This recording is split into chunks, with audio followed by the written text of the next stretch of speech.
আসসালামু আলাইকুম এভরিওয়ান, সবাইকে ওয়েলকাম করছি আমার নতুন একটা ব্লগে।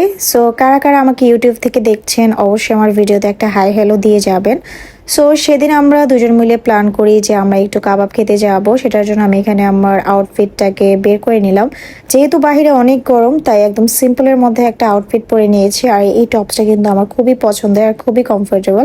আজকে আপনাদেরকে নিয়ে যাব এমন একটা কাবাব খেতে, যে কাবাবটা আসলে অনেক মজা। আর এটা কিন্তু একদমই ভাইরাল এখনো হয়নি। সো যারা আশেপাশে আছেন তারা চাইলে ট্রাই করতে পারেন। কাবাব কোথায় খেলাম, কিভাবে খেলাম, কি খেলাম, সবকিছু নিয়ে থাকবে আজকের ভিডিও। সো ভিডিওটা একদমই স্কিপ না করে পুরোটা দেখতে হবে। সো এই যে আমরা চলে আসছি, আমরা আজকে আসছি কয়লা কাবাবে। আর কয়লা কাবাবটা হচ্ছে একদম আমাদের বাসা থেকে জাস্ট 10 মিনিটের ডিস্টেন্সে। খুবই ছোট সিমসাম গোছানো একটা প্লেস, খুবই সুন্দর একটা প্লেসে এই রেস্টুরেন্টটা করা। আর ওদের ডেকোরেশন দেখে লাগছিল যে এটা নিউ হয়েছে। চিটাগাং রোড ওভারব্রিজ থেকে নেমে জাস্ট আমিন মার্কেট বটতলাতে কয়লা কাবাবটা।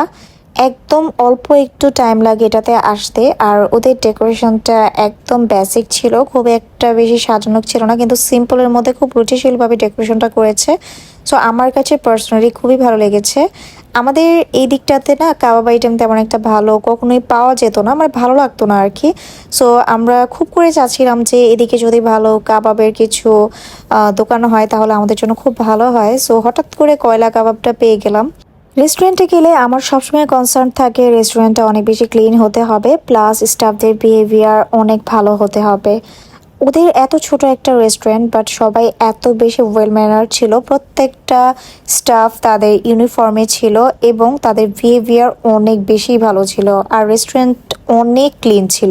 একটা খাবারের জায়গা সবসময় এরকম ক্লিনই হওয়া থাকা উচিত।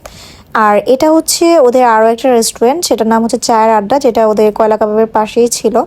এরপর আমরা অর্ডার দিয়ে ফেলি। আমরা নিয়েছিলাম ওদের স্পেশাল অ্যারাবিয়ান বারবিকিউ চিকেন, আর সাথে নিয়েছিলাম ওদের প্যাচ পরোটা।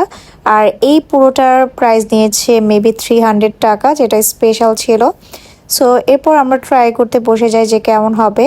সবসময় দেখা যায় যে বারবিকিউ নিলে বারবিকিউ সসটা ইউজ করে, যেটা আমার একদমই ভালো লাগে না, মিষ্টি মিষ্টি লাগে। আর ওটা ওরা একদমই কয়লায় করে না, কয়লার কথা বলে কিন্তু কয়লায় করে না। বাট ট্রাস্ট মি, এটা অনেক বেশি ইয়াম্মি ছিল। কয়লাতে করা একটা স্মোকি ফ্লেভার ছিল, আর খাওয়ার পর না একটা মুখের মধ্যে ব্লাস্ট হচ্ছিল।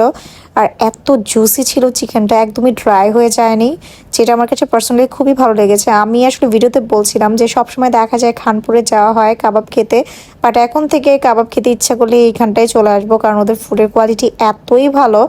এমন না যে শুধু আমার ভালো লেগেছে, আপনাদের ভাইয়ারও কিন্তু খুবই ভালো লেগেছে।